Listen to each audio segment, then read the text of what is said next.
Maayong adlaw mga kapatid, liway abas ni para sa News 5 Bisaya.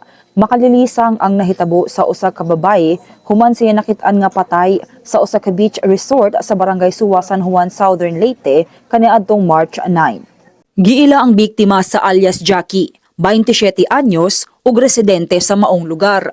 Nakaplaga ng iyang lawas sa pipila ka concerned citizens nga dayong bitaho sa mga otoridad. Pag-abot sa mga pulis sa crime scene, ilang nakita ang biktima nga nakahapa ug wala na'y kinabuhi. Aduna usab kini samad sa ulo ug wala na ang iyang underwear. Sa investigasyon sa kapulisan, natino ang ulahing tawo nga kuyog sa biktima. Giangkon sa sospek nga aduna siya'y daotang tuyo nga misangpot sa pagpanglugos ug pagpatay sa biktima. Sumala sa pulisya, adunay live-in partner ang sospek ug plano gyud niya nga lugoson ang biktima. Dugang pa nila, misukol ang babayi, mao nga nakabaton kini ug daghang gasgas sa lawas. Gihubuan kuno sa sospek ang biktima ug adunay gisulod sa pribadong parte sa lawas ni ini sa wala pa kini pukpuka sa ulo nga maoy hinungdan sa kamatayon. Human mailhan ang sospek, gilayon kining gipangita sa kapulisan.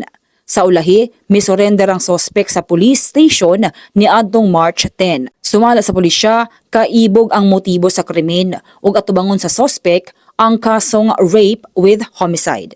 Kini sa mga tong update, magpadayon na sa pagbantay sa social media pages sa News 5 para sa mga balita ug update. Amping tangtanan.